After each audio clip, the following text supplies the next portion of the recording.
We are joined now by cornerback Coby Bryant. Coby, if you would, give us an opening statement about your excitement of being in the playoff this Friday before we open up for questions.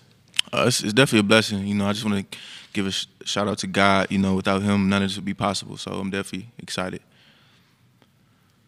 Our first question comes from Jameson Williams.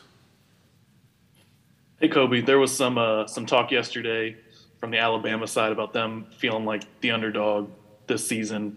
Obviously, the betting line would have you guys as the underdog in this game, but I'm curious what you kind of thought about that messaging coming from Alabama's side.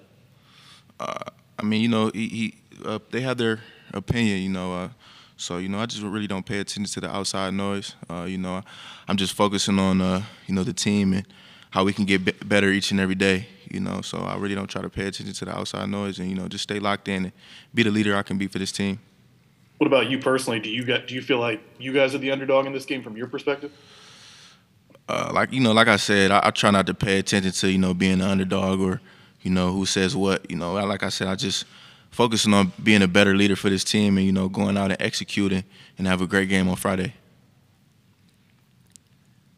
Our next question comes from Owen Racer.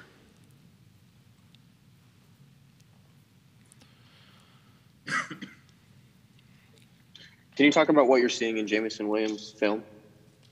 Yeah, he's an explosive receiver. He has great speed. I respect his game. He's a vertical threat down the field. So I definitely respect him in his game.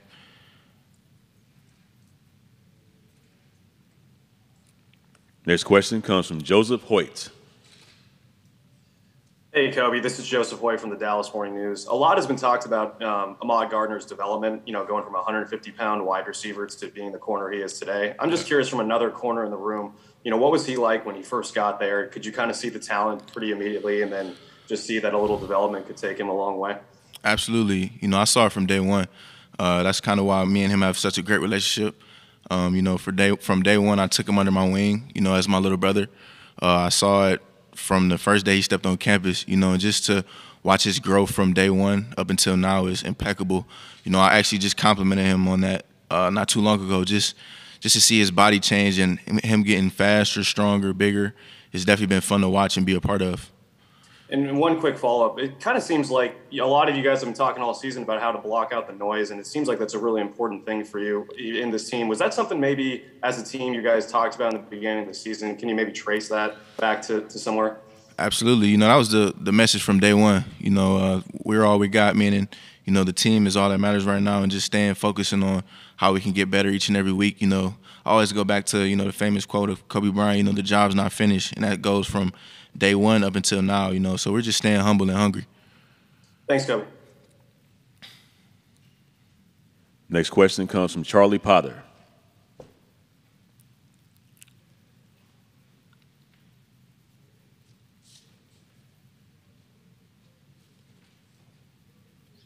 Yeah, hey, Coby. Just when you're looking at film, what stands out most about Alabama quarterback Bryce Young? Just how confident and poised he is. Just for him to be only a sophomore, I have the utmost respect for him. Just being poised and, playing quarterback isn't easy. And, just to not get rattled by anything and, playing on the stage that he's played on, it just shows me a lot about him and his character. Our next question comes from Johnny Congdon. Hey, Coby. Obviously, with John Mechie being injured, Alabama comes into this game with the exception of Jameson Williams. They got a lot of young receivers, whether it be Ja'Cory Brooks, Trayshawn Holden. As a veteran defensive back, do you feel like that's something that you guys have to your advantage, that maybe you and your fellow cornerbacks might be able to play a little bully ball with some of these younger receivers, maybe get in their head early on? It doesn't matter who lines up in front of us. We are going to treat all our opponents the same. We respect all our opponents. Just go out and play our game. You just can't do anything extra, just be out of character. We just have to be ourselves. And like I said, just play our game and, dominate the way that we know how to dominate. And then just a quick follow-up. Is there anything from Bryce that you've seen on film, Bryce Young, of course, that maybe stands out that maybe the average football fan at home isn't seeing, is rather mentally, physically? Is there something that he does better than any other quarterback you've studied? I would say he has a great deep ball. He throws the ball really well and smooth. And I honestly respect him. And like I said, just how poised he is and confident, and he just doesn't get rattled by, if they're down or, anything. It's just that I respect that. Thank you. Our next question comes from Michael Casagrande. Have you seen anybody with the same kind of speed as Jameson Williams, and how do you handle someone, a track star type speed guy as a corner?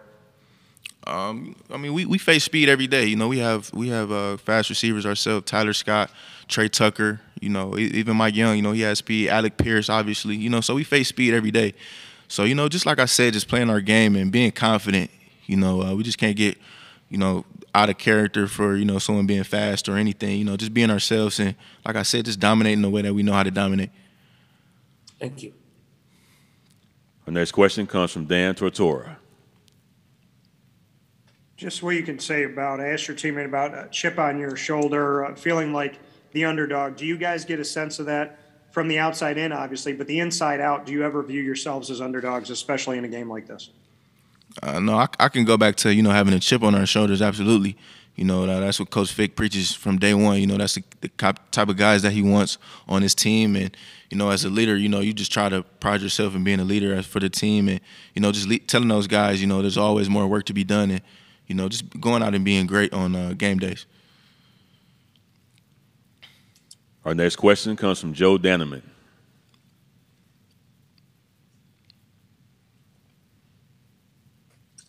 Joe Daniman from Fox 19 in Cincinnati. Hey, Coby, are you able to enjoy, because bowl week is supposed to be fun. You're supposed to have events and do things like that. I know COVID has changed things a little bit. Are you still able to enjoy this week and do some things as a team, the kind of events that you were expecting? Absolutely. I'm blessed. I'm with my brothers, my coaches, and most importantly, it's football. Football is supposed to be fun. This is the game that I've been playing since I was 6 years old. So absolutely I'm having fun. It's what I want to do. You work so hard from day one just to get up to this opportunity, but like I've continuously preached, the job's not finished. So absolutely I have fun, but there's also work to be done. And to follow up, are you wearing number 8 in the bowl game for Coby? Yes, absolutely. Our final question comes from Owen Racer.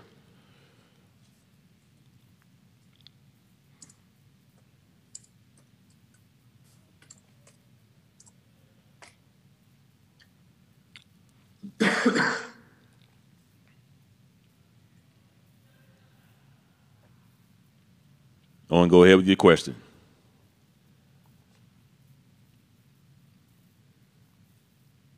All right, that'll do it, Coby. Thank you for joining us. Yeah, thank you. This concludes our Zoom interview session. The full transcript, along with video and audio files, will be distributed via email and posted in the Goodyear Cotton Bowl Classic section of the College Football Playoff Media Portal. To gain access to the portal, send an email to licensing@catapultsports.com. Thank you again for